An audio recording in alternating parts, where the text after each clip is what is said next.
Je suis Camille, je suis ravie d'être aujourd'hui avec vous pour ce live de rentrée. N'hésitez pas au cours de ce live à nous poser toutes les questions qui vous passent par la tête directement dans le chat. N'hésitez pas aussi à nous suivre sur tous les réseaux sociaux, que ce soit Facebook, Instagram, LinkedIn, si vous avez des questions après ce live. Et puis même aussi pour nous suivre sur toute notre actualité quotidienne. Donc du coup, le live va se dérouler en 3 parties. La première partie, ce sera plutôt une rencontre avec Nicolas, qui est un campeur qui a participé au bootcamp Ma Prépa Numérique cet été. La deuxième partie, ce sera Margot et JB alias Jean-Bernard pour les intimes, qui sont tous les deux alumni de Pop School, qui ont suivi des formations. Ils sont là vraiment pour raconter leur parcours professionnel. Et ils ont aussi effectué une reconversion professionnelle, donc ils sont là pour échanger avec nous. Pour la troisième partie, on accueillera Nicolas sur le plateau qui viendra nous parler des prochaines formations Pop School. Juste avant de commencer le live, je voulais vous donner quelques informations.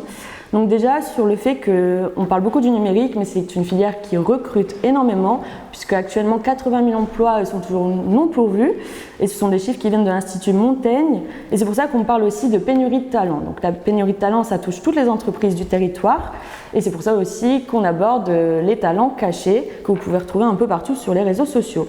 Ce que vous devez en tête, c'est que les métiers tendent à changer et à évoluer avec le numérique. Donc c'est là toute l'importance de se former aux métiers de demain. Et chez Pop School, on propose des formations accessibles à tous. Même si vous êtes actuellement en emploi, vous pouvez effectuer une transition professionnelle qui vous permettra de suivre une formation dans le domaine numérique, que ce soit dans la cybersécurité, le design web, le community management ou encore le développement web. Ce que je vous propose, c'est qu'on passe tout de suite à la première partie et qu'on accueille Nicolas. Bonjour Nicolas. Bonjour tout le monde, bonjour Camille. Et on te voit bien. Nicolas, donc du coup, nous, la dernière fois qu'on s'est vu, c'était en juillet pour le C'est bootcamp ça. Ma Prépa Numérique. Est-ce que tu Oui, c'est peux juste te présenter? Je suis l'heureux papa de 3 enfants. Je suis en période de reconversion, même si elle n'est pas encore tout à fait entamée, mais en tout cas j'ai quitté le job que j'exerçais précédemment, à savoir responsable dans l'automobile, responsable de site. J'ai quitté en début juillet, et puis j'arrive bientôt aux portes de la formation, et du coup je suis passé effectivement par un petit bootcamp au sein de Pop School. Ben, alors c'est pas tout à fait un hasard, puisque j'ai quelqu'un dans la famille qui a été formé par Pop School il y a déjà quelques années déjà. Du coup, c'est ça, c'est mon petit frère. Il a suivi une formation il y a un peu plus de 5 ans au sein de Pop School Valenciennes. Du coup, ben voilà, je mûrissais un peu le projet me reconvertir dans le numérique. Du coup, je connaissais déjà Pop School forcément par le biais de mon petit frère, donc je suivais un petit peu l'actualité Pop School, et puis j'avais vu qu'il y avait ma prépa numérique et ce bootcamp qui se faisait au mois de juillet. Et du coup, l'idée était pour moi de confirmer ou infirmer cette volonté de se lancer dans le numérique. Et du coup, ce petit bootcamp, ça permettait de voir un petit peu Pop School, comment ça fonctionnait, j'allais dire les profs, mais les formateurs, comment ils s'adressaient à nous, comment ça se présentait, etc. Et puis ça permettait aussi forcément de confirmer le métier en pratiquant, même si c'est tout le début, pendant 5 jours d'être plongé dedans et de voir si 5 jours, 8 heures par jour, enfin minimum, bosser ce métier, c'est quelque chose qui me botte, ou bien si c'était pas le cas. Donc du coup, le bootcamp, c'était 5 jours intensifs de formation. Comment ça s'est passé pour toi de manière générale? Alors très très bien. Un peu d'appréhension au début, parce que forcément on entend bootcamp, on entend intensif, on entend, enfin voilà. Et puis quand on en parle autour de nous, on se dit on va en manger pendant 8 heures. Le soir, on va passer nos soirées dessus, et puis on n'arrivera pas à suivre. Il va falloir recoller. Et puis finalement non, parce que c'est plutôt bien amené.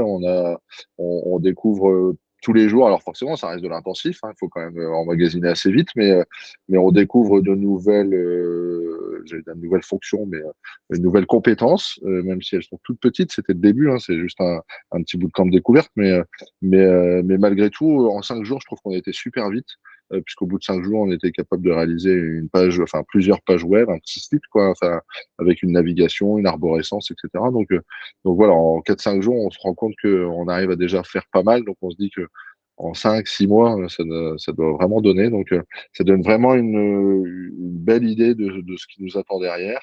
Et puis, on code vraiment, même si c'est les débuts, c'est du HTML, c'est du CSS, mais on code vraiment, on pratique vraiment, et puis en plus on fait ça en groupe, donc il y a plein de juniors comme nous, plein de nouveaux qui découvrent, donc on se sent très vite à l'aise, et on n'a pas trop peur finalement de se lancer dans la piscine. Tu parles du principe du code. Est-ce qu'il faut être forcément bon en maths pour faire une formation dans le numérique ou pour toi ça t'a paru facile? Alors Comment ça s'est enfin pas bon en maths, faut quand même un minimum, mais plutôt logique. Faut avoir un peu de logique, faut aimer réfléchir et puis se creuser un petit peu la tête. Après, je suis pas spécialement bon en maths. Je sais faire des additions, des soustractions, des multiplications. Ça m'a suffi pour appréhender le bootcamp. Après, voilà, avoir envie, avoir un petit peu de logique. Et puis voilà, puis aimer réfléchir, parce que clairement, pendant le bootcamp, voilà, le premier jour, on est vraiment bien guidé. Le deuxième, il va falloir commencer l'après-midi à se débrouiller un peu tout seul. Alors, tout seul, entre guillemets, hein, parce qu'on se fait vite des groupes et on travaille vite ensemble. Mais du coup, il faut quand même voilà, avoir envie de se creuser la tête pendant 1 heure sur un problème ou sur quelque chose qu'on a envie de réaliser. Et du coup, au départ, on sait pas faire. Donc voilà, faut aimer se creuser la tête. Tu as travaillé du coup en groupe. Est-ce que tu peux me parler du projet que tu as mené tout au long de ces 5 jours? Alors, le fil rouge, c'était je vais y arriver.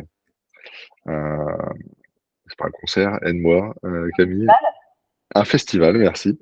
On avait un festival virtuel. On devait créer un site web qui permettait de retracer un petit peu ce festival, comme on peut en connaître Gare au Rock, enfin, les vieilles charrues, des choses comme ça. Où quand on se connecte, on voit bah, les anciennes versions du festival, le festival actuel qui va être présent, un peu d'images, des dates, des heures, etc. Donc voilà, on avait quand même, c'était très très clair. On avait une ligne directrice. Il fallait une page d'accueil, une page d'historique, une page de programme, une page de lien et enfin de formulaire. Enfin voilà, il y avait quelques lignes directrices et après, ben l'imagination de chacun fait le boulot. Donc, ben nous dans notre groupe, alors il y a eu différents groupes, donc différentes versions d'appréhender la chose. Nous dans le nôtre, on s'est partagé un petit peu alors c'était pas forcément la meilleure chose, mais c'est tout, on a fait comme ça. On s'est partagé chacun les pages à réaliser. Et puis à la fin, l'avant-dernier jour, on s'est regroupé, on a tout mutualisé ensemble et puis on a essayé de faire quelque chose qui colle et qui soit cohérent. Donc voilà, le projet, c'était créer un site web. Est-ce que le bootcamp a répondu à tes attentes? Oui, totalement. Totalement. Alors, je reste comme tous, hein, d'ailleurs, tant on n'aura pas fini l'entièreté de la formation et qu'on ne sera pas lancé, on aura toujours des doutes et des inquiétudes sur est-ce que je vais y arriver, est-ce que je vais suivre. Parce que malgré tout, même si c'est très porteur, très intéressant et c'est un beau métier, ça reste un métier pas à la portée de tout le monde. Faut y aller, quoi. Faut vraiment, bah, comme tout métier d'ailleurs, hein, faut avoir du courage et puis se lancer. Donc il y aura toujours des inquiétudes, mais malgré tout, il y a une inquiétude qui a été levée via le bootcamp. C'était est-ce que ça m'intéresse? Est-ce que je m'éclate en faisant ça? Et clairement oui. Le soir, on n'était pas obligé de bosser. Ça finissait de mémoire à 17h, enfin 16h30, 16h, 16h30, on faisait le dernier point et on se libérait bah, le soir pour ceux qui le pouvaient. Et moi, au départ, je pouvais pas et j'ai finalement aménagé la vie perso pour pouvoir le faire. À 21h, on se reconnectait avec le groupe, on bossait parce que on n'était pas obligé, encore une fois, hein, si à la fin le site web était pas terrible, le principal c'était d'avoir découvert ce métier. Bah là, on n'a pas lâché. On a voulu aller jusqu'au bout. Donc le soir, on passait 2, 3 heures après pour réussir à faire quelque chose de propre. Donc ça a clairement mis en évidence que c'était quelque chose qui me plaisait, quoi. Donc oui, ça remplit le job. Donc du coup, tu confirmes bien que tu n'es plus du tout en réflexion pour ta reconversion professionnelle. Tu sais ce que tu veux faire. Ouais, pas du tout. C'est clairement ce métier que je vais faire. Tu as décidé de suivre une formation? Oui, D'accord, laquelle? normalement Pop School. Si Dans mon quel domaine? conseil, si ma conseillère Pôle Emploi décide de travailler un peu plus rapidement, on y arrivera. Développeur web. Développeur web, elle se fait où sur Valenciennes du coup? Ouais, sur Valenciennes. D'accord, très bien. Est-ce que tu as un mot pour qualifier le bootcamp que tu as suivi? J'aime bien le sport, donc je vais dire piscine. Alors, pourquoi? Pas parce que régulièrement, dans ce genre de formation, on entend parler de piscine. Il y a il y a des écoles où on jette dans la piscine. Et effectivement, c'est un peu le cas, c'est jeter dans le bain. Malgré tout, par cette belle météo, ça faisait du bien d'aller prendre le frais de la piscine. Et puis, voilà, on s'est jeté dans un bain, mais il y avait des maîtres nageurs à côté de nous qui nous ont permis de découvrir l'eau, la sensation de nager dans le développement web, sans forcément couler et avec beaucoup de plaisir. Tu sais ce que tu voudrais faire après la formation? Alors, moi, j'ai le projet, alors c'est encore une grosse interrogation, mais j'ai quand même le projet d'être freelance dans le développement web, parce que mon petit frère l'est, parce que ça fait 5 ans qu'il développe à son compte pour certaines entreprises et que ça marche plutôt bien. Donc, il y a de la demande, il y a de l'offre. Donc, du coup, c'est quelque chose que je voudrais faire. Maintenant, je pense que sortie de formation, un stage de quelques mois en entreprise, ce sera le minimum pour la partie pro et pour pouvoir prétendre à des missions derrière. Après, je sais pas encore, je verrai. Selon comment je suis à l'aise après la formation, peut-être que je déciderai d'abord d'être employé, de signer un contrat et de travailler pour une entreprise. Euh, ça c'est encore flou. On verra à ce moment-là. D'accord, très bien. Bah, merci beaucoup, Nico, d'avoir accepté de participer à ce live. Je te souhaite plein de bonnes choses pour la suite, dans tes projets de Merci. formation. Alors, Margot, du coup, c'est une ancienne apprenante de Nancy. Elle a suivi la formation Community Manager. Margot, est-ce que tu peux me parler de la formation de manière générale? Comment ça s'est passé? Du coup, c'était une formation sur 8 mois, avec une période de stage à la fin. D'accord.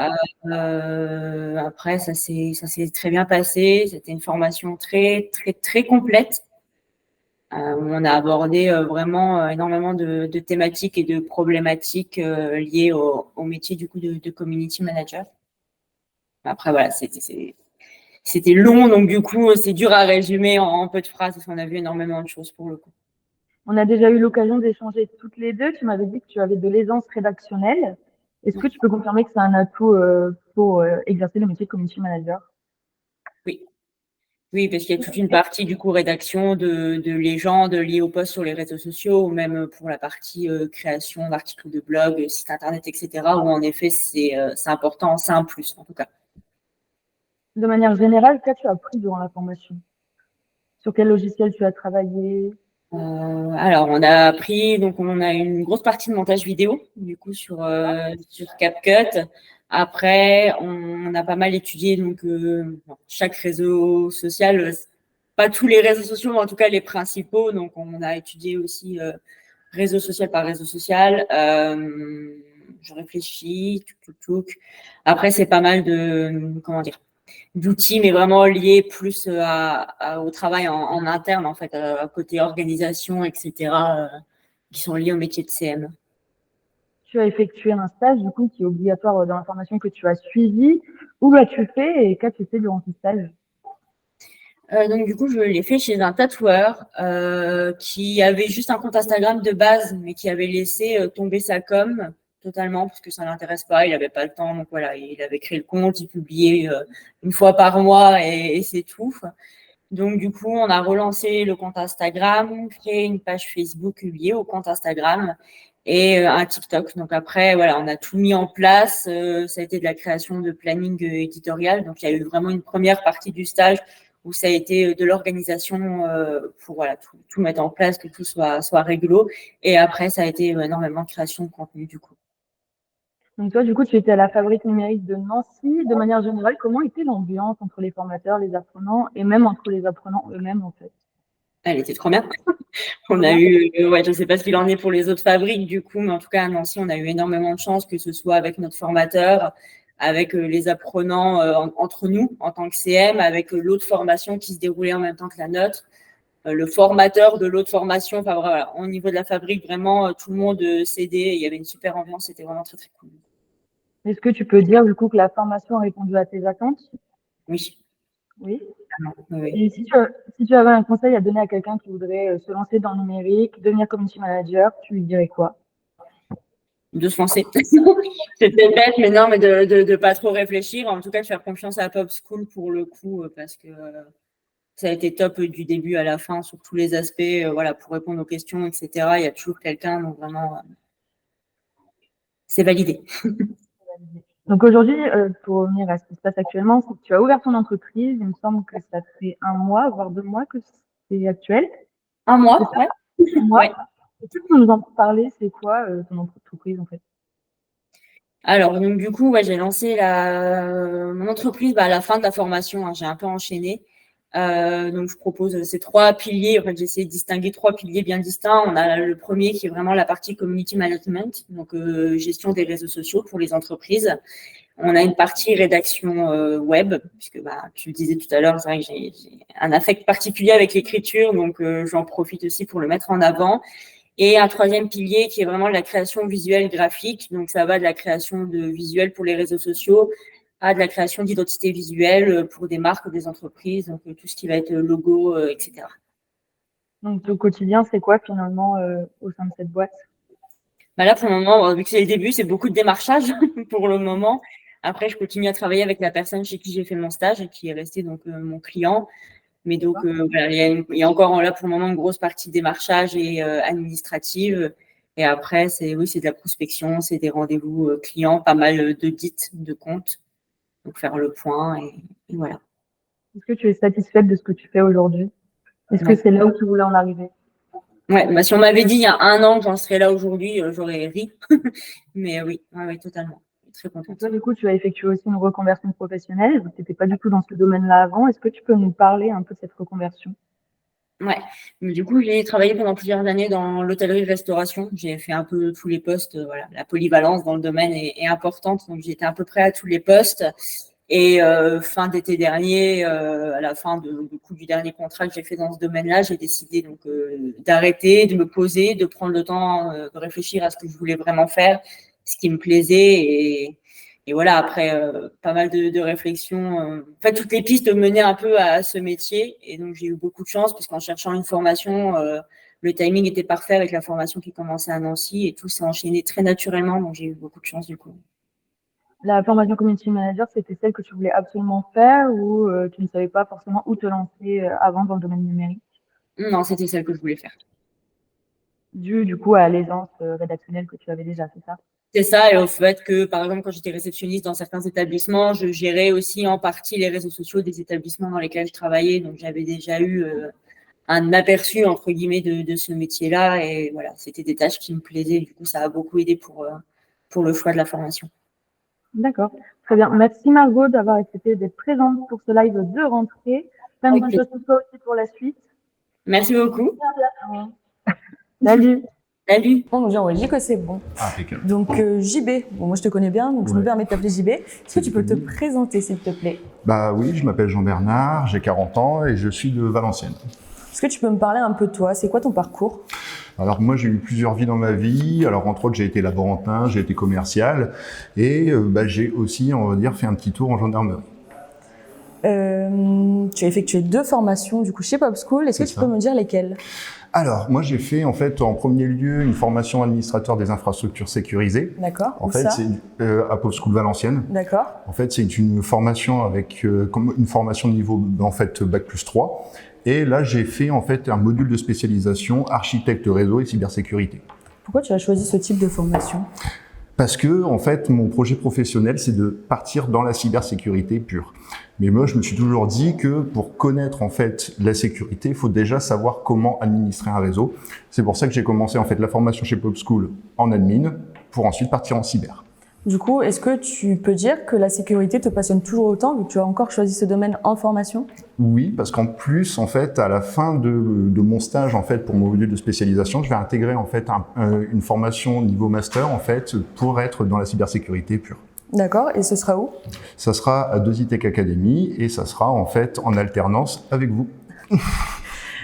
De manière générale, comment s'est passée la formation chez Pop School? Les 2 formations, elles se sont super bien passées parce que dans le principe, en fait, on a eu tous un groupe qui était soudé, où il y avait une ambiance en fait qui nous permettait de nous dépasser. On est arrivé avec certains plus ou moins, on va dire, des connaissances en informatique, plus ou moins en réseau, mais en fait, on a tous avancé à notre rythme et on a avancé en fonction de nos possibilités.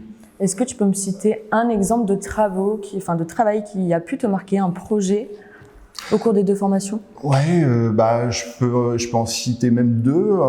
Là, en fait, pendant ma formation administrateur des infrastructures sécurisées, j'ai créé de A jusqu'à Z, en fait, avec 4 autres personnes, en fait, une infrastructure complète. C'est-à-dire, on a simulé un réseau d'entreprise avec des sites distants, avec on va dire, là, je vais parler un petit jargon technique, mais on va dire un réseau sécurisé avec une distribution et de la possibilité, on va dire, d'avoir un réseau propre et justement adéquat en fait pour l'infrastructure. Est-ce qu'il y a des choses sur la sécurité de manière générale, pas forcément dans le domaine informatique, que tu as appris chez PopSchool? On va dire, j'ai toujours été intéressé par la cybersécurité, donc j'avais toujours des connaissances, mais quand on voit, on va dire, la facilité pour le monde actuel en fait d'avoir des outils pour aller, on va dire, attaquer, on va dire, des personnes, des entreprises, je trouve ça quand même fou qu'il y ait des outils aussi simples, en fait, pour pouvoir, en fait, hacker les gens. Est-ce que tu as un conseil, pareil que les autres personnes, du coup, les autres alumni qui sont venus aujourd'hui sur ce live de rentrée, à donner à quelqu'un qui souhaite se lancer dans le numérique? Allez-y. Parce qu'en vrai, dans la situation, les seules limites qu'on se pose, c'est celles qu'on se met nous-mêmes. Donc, si on arrive et qu'on a quelqu'un en face de nous qui nous permet de nous dépasser, je vois pas le problème, en fait. Ta période de stage, du coup, parce qu'à chaque fin de formation, il y a forcément une période de stage qui est obligatoire. Elle a commencé jeudi dernier. Quelles sont tes missions qui te sont attribuées pour cette période de stage?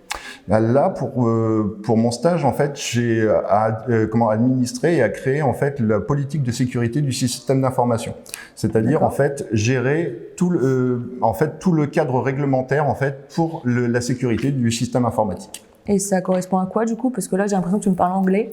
Alors, c'est, on va dire, quelque chose de très réglementaire. C'est-à-dire que la cybersécurité, c'est pas qu'appuyer en fait sur des boutons et puis en fait faire péter des machines. C'est aussi en fait créer des cadres réglementaires pour protéger et sécuriser en fait tout le système d'information. D'accord. Quand tu as un ordinateur, quand tu utilises une boîte mail, quand tu fais en sorte de stocker des données quelque part, il faut que ce soit sécurisé. Et ça, toi, en tant qu'utilisatrice, tu peux pas le savoir. Par contre, la personne qui est en charge de la sécurité, elle est obligatoirement capable de te dire qu'est-ce qui sécurise justement ton milieu. Comme ça, tu peux travailler en toute sécurité. Donc du coup, tu vas mettre des choses en place pour éviter tout ça? C'est ça. D'accord. Est-ce que tu as un exemple à nous citer peut-être?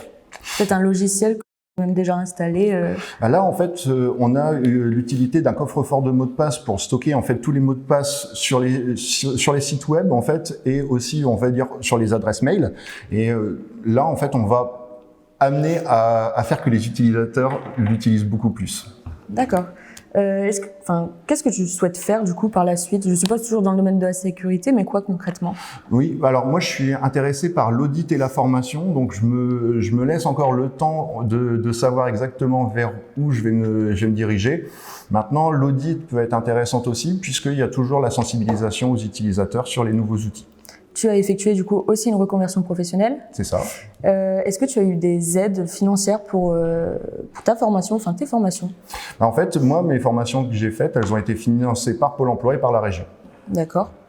Au niveau de ta transition professionnelle, du coup, est-ce que tu es satisfait? Est-ce que c'est ce que tu t'attendais en intégrant PopSchool? C'est même mieux que ce que je m'attendais. Parce que réellement, quand j'ai intégré PopSchool, j'étais sur une formation technicien supérieur sécurité réseau, avec un niveau Bac+2. Sauf que en fait, le programme, on avait 8 mois de formation et le programme du TSSR, on l'a fini en 2 mois. C'est pour ça qu'on est passé sur une formation administrateur des infrastructures sécurisées. C'est-à-dire que techniquement, on a été au plus haut qu'on pouvait aller. Du coup, à la fin de ton stage, tu as un diplôme, une certification? J'ai eu mon titre professionnel, donc il est reconnu par l'État. C'est en fait c'est un RNCP en fait de niveau 5. D'accord. Très bien. Merci beaucoup JB d'avoir accepté d'être avec nous pour ce live de rentrée. On va se quitter avec une petite vidéo sur la pédagogie de PopSchool et on se retrouve dans quelques instants avec Nicolas qui nous présentera toutes nos formations. À tout de suite. Salut Nico, comment ça va? Bonjour Camille, ça va très bien et toi? Ça va très bien, merci beaucoup. Donc on a vu pas mal de questions défiler dans le chat, on va essayer de vous répondre. Tu es là pour nous parler des formations Pop School. Quelles formations vont être lancées prochainement sur la métropole lilloise, Nicolas? Alors prochainement, nous allons avoir sur la métropole le 15 septembre Concepteur Designer UI, qui sera très rapidement suivi, la même date d'ailleurs, par Game Motion Design, le 15 septembre également, et une autre date pour Game Motion Design, le 20 novembre. Nous allons retrouver un peu plus tard, le 22 septembre et le 27 novembre, Media Planner. Et le 13 octobre, nous aurons les Dev Web qui démarreront. Et à Valenciennes, du coup? Pour Valenciennes, nous allons avoir les Concepteurs Designer UI, le 9 octobre. Le 16 octobre, Administrateur des infrastructures sécurisées, donc AIS. Et le 23 octobre, les Dev Web. Concernant le lance, est-ce qu'il y a des formations qui vont se lancer prochainement? Absolument, nous allons avoir Concepteur Designer UI, encore une fois, le 15 septembre, et également les administrateurs des infrastructures sécurisées le 10 novembre. Tu as une bonne mémoire quand même pour retenir toutes ces dates, je trouve. Merci, je le trouve aussi. Est-ce que tu peux me parler des formations qui vont se lancer du côté d'Elancourt Elancourt, bien sûr. Île-de-France. Nous allons voir le 18 septembre, analyste cybersécurité. Quelques jours plus tard, le 16 octobre, administrateur infrastructure sécurisée. Le 20 novembre, nous allons voir les concepteurs designers UI. Et le 4 décembre, les Dev Web. Du coup, il y a sûrement des futurs apprenants qui sont en train de nous regarder de Nancy. Est-ce que tu peux nous donner les dates de formation sur Nancy? Absolument. Alors, le 2 octobre, concepteur designer UI. Le 9 octobre, toujours les Dev Web. Et pour terminer, le 16 novembre, administrateur des infrastructures sécurisées. Et du coup, c'est bien, on a toutes les dates, mais comment on fait pour s'inscrire à une formation? Alors, si vous désirez en savoir plus, il suffit tout simplement de joindre notre téléconseillère Eliane, qui se fera un plaisir de répondre à toutes vos questions, et pas seulement concernant ces dates de formation, mais si vous avez d'autres choses à demander, n'hésitez pas. Elle est joignable au 08 05 28 51 35. Bien, merci Nicolas. Vous pouvez aussi vous positionner directement sur notre site internet qu'on va vous mettre directement dans le chat. N'hésitez pas aussi, comme je vous l'ai dit au début de ce live de rentrée, de nous suivre sur tous les réseaux sociaux, que ce soit Instagram, LinkedIn ou Facebook, pour suivre notre actualité. Il y a des questions, on me dit en régie. Ok. Appelez directement Eliane si vous n'arrivez pas à vous inscrire sur le site internet. Nico, je te laisse redonner le numéro. On vous le redonne bien sûr, le 08 05 28 51 35. Je vous le répète une dernière fois, 08 05 28 51 35. N'hésitez pas, elle sera ravie de répondre à vos questions. On a eu une question sur le remboursement et la prise en charge des frais de transport. Alors ça, c'est à vous de voir directement avec votre conseiller Pôle emploi. Si vous avez d'autres questions, on va vous laisser le live ouvert encore 2 minutes. N'hésitez pas, sinon vous appelez Eliane, on se fera un plaisir d'y répondre, ou même sur les réseaux sociaux comme je venais de vous le dire à l'instant. On a eu la question, est-ce que les formations sont payantes? Nicolas, est-ce que tu peux répondre? Alors elles sont payantes, mais elles peuvent être également financées. Donc ça, pareil, à vous de voir auprès de votre conseiller Pôle emploi qui pourra vous indiquer les financements possibles. Et si vous êtes actuellement en emploi et que la formation, la reconversion professionnelle vous intéresse, vous pouvez effectuer une transition professionnelle. Et ça, il me semble que c'est directement avec votre employeur. Tout à fait, Camille. Merci, Nicolas. Alors, on a une question. Si on ne trouve pas de stage, comment ça se passe? Alors, bien sûr, c'est à vous de trouver votre stage. Après, vous avez un référent territorial qui est présent sur nos fabriques numériques et qui est là, du coup, pour vous aider en cas de recherche de stage qui n'avance pas beaucoup, quoi. Alors, on nous pose la question, quel est le taux de retour à l'emploi après la fin d'une formation? Le chiffre officiel se porte sur 75% de taux de retour à l'emploi, mais sachez que c'est surtout du cas par cas. Ça dépendra également, surtout de vous et de votre volonté. Encore une fois, le numéro de téléphone, Nicolas. Alors, c'est pour ta belle voix. C'est pour ta belle voix. La voix de velours. Le numéro de téléphone sur lequel vous pouvez contacter Eliane est le 08 05 28 51 35. Je vais plus besoin de regarder la fiche. N'hésitez pas à lui en demander encore une fois d'ailleurs. Moi, je le connaîtrai par cœur. Tu vas le connaître par cœur. Est-ce qu'on a d'autres questions? Alors, est-ce qu'il y a des réunions personnelles individuelles? Alors oui, bien sûr que ça peut se faire avec le référent territorial présent sur la fabrique numérique, mais aussi en visio si c'est nécessaire. À vous de demander en fait. Sûr, absolument. Alors, est-ce qu'on peut refaire la question du coup? Est-ce qu'on peut suivre une formation chez Pop School? Est-ce qu'on peut suivre une formation chez Pop School et en faire une autre, c'est-à-dire cumuler 2 formations à la fois? Tout à fait. Et nous avons eu l'exemple de Jean-Bernard juste avant moi, qui cumule déjà 2 formations chez Pop School. À Nancy, Nicolas va les répéter. Alors à Nancy, je vous redonne les dates. Vous avez donc le 2 octobre, concepteur designer UI. Vous aurez le 9 octobre, les Dev Web. Et le 16 novembre, administrateur des infrastructures sécurisées. Et vous pouvez retrouver toutes ces dates sur notre site internet, du coup, www.popschool.fr. Est-ce qu'il y a des formations sur Toulon? Alors là, actuellement, on n'a pas du tout de formation jusqu'à la fin de l'année sur la région PACA. Et il faudra revenir vers nous d'ici à la fin de l'année si ces formations vous intéressent sur la région sud. Alors, Nicolas va vous répéter les prochaines sessions de formation sur Valenciennes. Alors, le 9 octobre, vous allez avoir concepteur designer UI. Le 16 octobre, administrateur des infrastructures sécurisées. Et pour terminer, les devs web, le 23 octobre. On nous a posé le prix d'une formation, notamment CDUI. Alors, CDUI, ça coûte environ entre 6 et 7 000 euros, mais sachez qu'une grosse partie, la majeure partie, est prise en charge, notamment par Pôle emploi. Alors, on nous demande également s'il y a des tests d'entrée à la formation. Il y a des tests de capacité qui vous permettront de savoir si vous êtes fait en effet pour cette formation ou si on peut vous diriger vers une autre si c'est plus adapté à votre niveau. Mais encore une fois, comme on vous l'a dit tout au long du live, c'est vraiment la motivation qui prime chez PopSchool. Absolument.